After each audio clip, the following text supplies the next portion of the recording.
Very good morning students. I am Divya Mehta. I am your science teacher and today we are starting with a new chapter number 4 metals and non-metals. Metals and non metals करने से पहले हम ये जानेंगे metals and non metals होते क्या हैं। हमारे सराउंडिंग में जितनी भी चीज़ें हैं उनको हमने दो कैटेगरीज में जो है डिवाइड किया है। एक होते हैं मेटल्स और एक होते हैं नॉन मेटल्स। जैसे कि हमारे आसपास जितने भी हम चीज़ें देख रहे हैं, लोहा, ये आयरन की बनी चीज़ें, ये कॉपर की बनी चीज़ें, या हमारे आसपास हमारी जो है सल्फ़र की चीज़ें हैं, जो हमारे टूथपेस्ट वगैरह में चीज़ें डलती हैं, इन सबको हमने दो कैटेगरीज में डाला है। तो ऐसी चीज़ें जो कि हार्ड होती है या फिर जिनमें शाइन होती है वो सारी आपकी मेटल्स है। आपने सुना भी होगा घरों में भी धातु जिसे बोलते हैं हम लोग, जैसे कि आपका गोल्ड, सोना, चांदी, लोहा, तांबा सब आपका मेटल्स में आता है। और ऐसी चीज़ें जो सॉफ्ट होती हैं, डल होती हैं, वो सारी आपके नॉन मेटल्स में आती हैं। जैसे कि आपके घर में प्लास्टिक ले लीजिए, आप सल्फर, कार्बन जो आपके एयर में प्रेजेंट है, ये सारे आपके नॉन मेटल्स में आते हैं। कई एयर्स के पार्टिकल्स जो है आपके नॉन मेटल्स में आते हैं। तो सब इसके बाद हमें पता चला मेटल्स क्या है और नॉन मेटल्स क्या है। अब जो है हमें इस चैप्टर में इनकी फिजिकल प्लस केमिकल प्रॉपर्टीज़ पढ़नी है। अब सबसे पहले हमें पता होना चाहिए फिजिकल प्रॉपर्टीज़ होती क्या है और केमिकल प्रॉपर्टीज़ क्या होती है। फिजिकल प्रॉपर्टीज़ क्या होती हैं, जब भी हम किसी चीज़ के दूर से देखकर बात करते हैं। जैसे कि अगर एक गर्ल है, मैं बात करूं कि इस गर्ल की फिजिकल प्रॉपर्टीज़ क्या है, तो हम बात करेंगे कि गर्ल फेयर है, यानी कि गोरी है, लंबी है, इसका वेट जो है ज़्यादा नहीं है, कम है, पतली है और बड़ी सुंदर है, ब्यूटीफुल है। तो ये सब उसके फिजिकल प्रॉपर्टीज़ की बात हुई।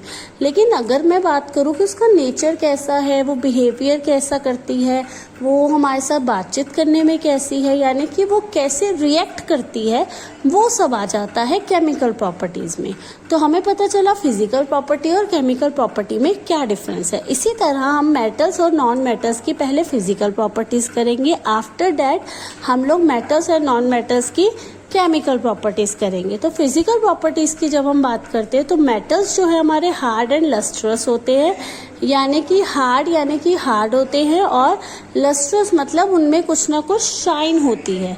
ठीक है, लस्ट्रस मतलब शाइनिंग, उनमें कुछ ना कुछ शाइन होती है। आपने गोल्ड, सोना, चांदी, तांबा देखा ही होगा, उनमें कुछ ना कुछ शाइन होती ही होती है।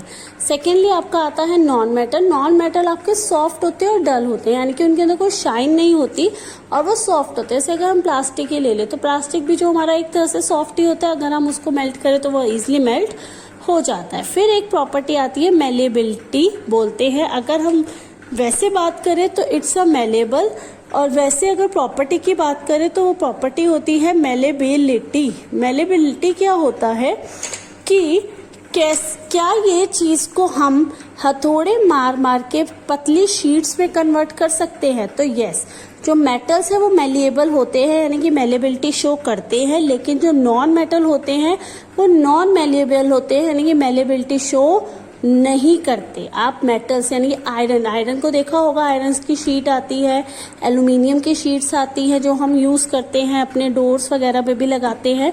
लेकिन कभी देखा है कि आपके पास कार्बन की ऐसे पतली सी शीट आई हो, या किसी और नॉन मेटल की, सल्फर वगैरह की? नहीं। सिमिलरली एक एक्टिविटी होती है हमारी डक्टिलिटी। डक्टिलिटी क्या होता है आपकी प्रॉपर्टी? डक्टिलिटी क्या कहती है, आप किसी भी चीज़ को वायर की फॉर्म में, यानी कि इतना कंप्रेस करो कि वो वायर की फॉर्म में आ जाए, उसको हम डक्टिलिटी बोलते हैं। तो जो मेटल्स होते हैं उसको आप पतली वायर की फॉर्म में ला सकते हो। आपने देखा भी है जो हमारी वायर्स होती है वो कॉपर्स वगैरह की बनती है, यानी कि वो डक्टिलिटी शो कर रहे हैं मेटल्स। लेकिन नॉन मेटल्स जो है हमारे वो नॉन डक्टाइल होते हैं, वो डक्टिलिटी शो नहीं करते। फोर्थ प्रॉपर्टी आती है सोनोरस। मेटल हमारे सोनोरस होते हैं और नॉन मेटल्स हमारे नॉन सोनोरस होते हैं। अब सोनोरस का क्या मतलब होता है? साउंड। सोनोरस का मतलब होता है साउंड। अगर मैं कॉपर की कोई चीज लूं तो आपने देखा होगा जब आपके आसपास कभी भी कॉपर का, जैसे अगर गेट है आपका, अगर आपका जो गेट होगा वो प्लास्टिक का होगा या फिर लकड़ी का होगा और उसको आप मारोगे तो कम आवाज आएगी, लेकिन वही अगर वो गेट जो है आयरन का होगा तो वो ज्यादा साउंड करेगा। सिमिलरली अगर आपके स्कूल में बेल लगी है, बेल जब बजती है तो कितनी तेज आवाज आती है, बिकॉज वो भी जो है आयरन की होती है, आयरन की आवाज जो है ज्यादा आती है as compare to non metals. तो ये सोनरस है, साउंड करते हैं, और ये नॉन सोनरस है। सिमिलरली मेटल्स आपके गुड कंडक्टर्स होते हैं हीट एंड इलेक्ट्रिसिटी के, यानी कि आयरन आपने देखा होगा, आयरन में से पास होता है करंट, लेकिन कभी प्लास्टिक वगैरह में से करंट पास होता है, no. So metals are good conductors and non metals are poor conductors. इसके एग्जांपल्स है आयरन, कॉपर, बहुत सारे हैं। इसके हमने 2 एग्जांपल लिखे हैं, सल्फर, कार्बन, और इसके भी बहुत सारे एग्जांपल्स है। Now we will come to their chemical properties. Now we will come to chemical properties. Chemical properties की अगर हम बात करें तो सबसे पहली प्रॉपर्टी होती है reaction with oxygen. Chemical properties हम पढ़ चुके हैं कि किसी चीज के साथ रिएक्ट कैसे करते हैं। तो सबसे पहला रिएक्शन है हमारा रिएक्शन विद ऑक्सीजन। इसमें जो है हमारा जब भी कोई मेटल ऑक्सीजन के साथ रिएक्ट करता है तो वो मेटल ऑक्साइड बनाता है, जो कि बेसिक इन नेचर होता है। बेसिक हमें पता है वो चीजें होती है जो कि वाटर में OH देती हैं, और एसिडिक वो होती हैं जो वाटर में H+ देती है। ये आपने छोटी क्लासेस में पढ़ा हुआ है। और बेसिक जो आता है आपका सोपी होता है, यानी कि सोप के अंदर भी बेस ही डला होता है, और एसिडिक एसिड होता है जो खट्टी चीजें होती है। तो जब मेटल ऑक्सीजन के साथ रिएक्ट कर रहा है तो आपको मेटल जो ऑक्साइड जो बन रहा है वो बेसिक इन नेचर है, और जो नॉन मेटल के साथ कर रहा है तो आपका जो ऑक्साइड बन रहा है वो एसिडिक ऑक्साइड बन रहा है। ठीक है, उसके बाद हम लोग बात करते हैं कि इसका मेन एग्जाम्पल मैंने यहाँ लिखा है, मेंशन किया, रस्टिंग ऑफ आयरन। जो हमारा आयरन होता है, आपने देखा होगा आप लोगों के घर में कूलर्स वगैरह है, वो कूलर्स वगैरह पे बहुत टाइम के बाद ऑक्सीजन की वजह से जो है रस्टिंग हो जाती है, यानी कि उसमें जो है खराब सा होने लग जाता है। फिर उसको पेंट करना पड़ता है, पेंट करके हम उसको ठीक करते हैं।